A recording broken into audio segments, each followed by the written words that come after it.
us today is a lady who claims to be able to help us to meet the partner of our dreams.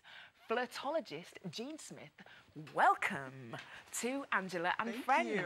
I love that title, flirtologist. It's a good one. It is, it's a really good one. So what qualifies you to be a flirtologist? Well, I'm a social anthropologist, so basically I study human behavior, and my specific area is human attraction. Oh, okay. So can you actually learn to flirt, or is it something that, you know, is a natural thing? I believe some people are naturally more flirtatious than others, but I really do believe it's a skill. It's like Arnold Palmer said, the famous golfer.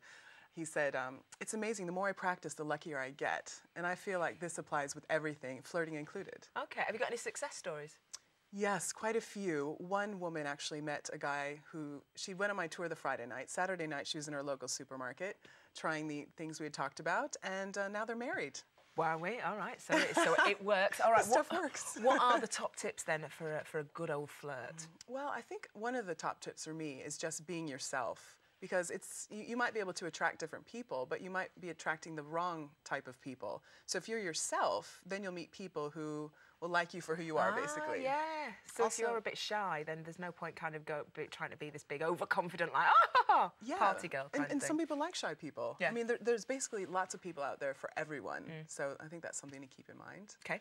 Also, be confident. Right. Because that's attractive. Yeah. Smiling is really, really a good one. Yes. We're smiling, sir. Smiling. Oh, they're all smiling. Yeah, I mean... Terrified. Isn't it all in the eyes as well?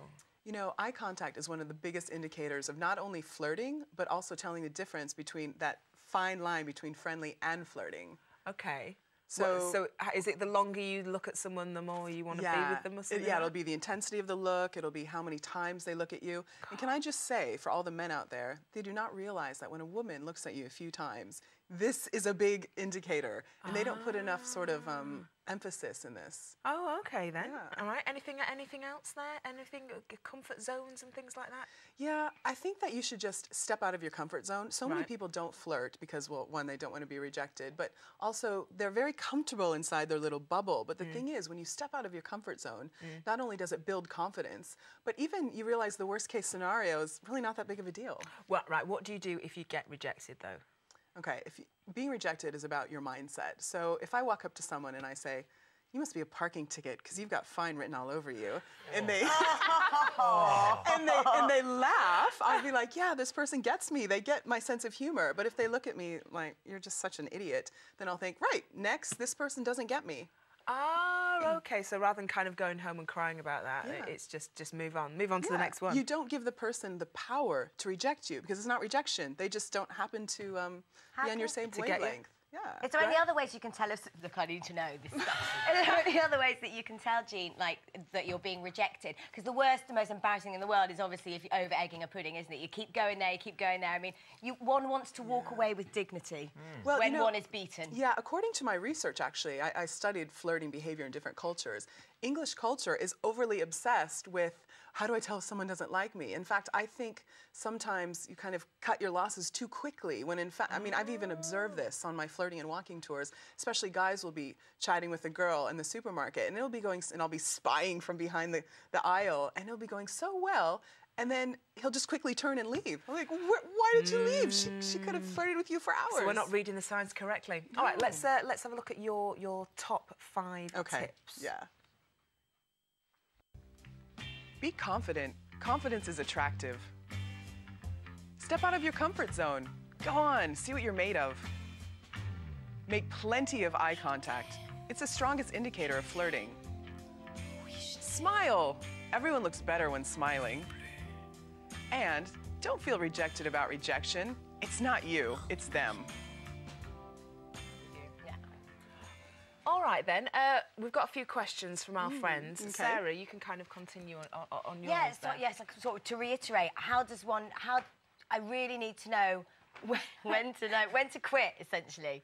Yeah. What are the signals? So, what are the signals that somebody's going to give you that this is a no-go? I think especially women are really attuned to this sort of thing. I mean, if someone's not interested, they're not looking at you, they're not paying attention, their body language is like this if you're sitting over there. It's almost subconscious signals that we'll pick up.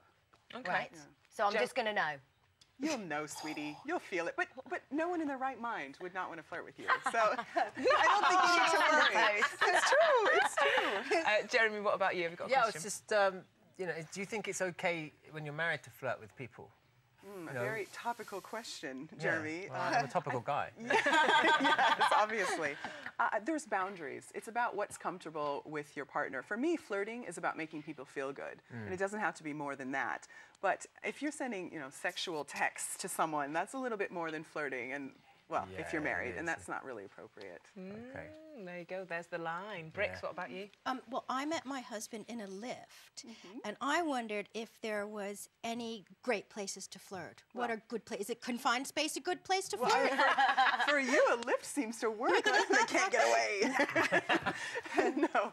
But, well, basically, what I teach on my flirting and walking tours is that anywhere is a good place. In fact, I think especially places where you might have an interest, like a gallery or maybe a sporting event, because not only do you meet like-minded people, but it's an easy platform to start a conversation. Yeah. And that's how you start to get to flirting, is start in the first place. And one other question. Yeah. Is this okay, like when you talk to someone, to touch them, or is that crossing the line?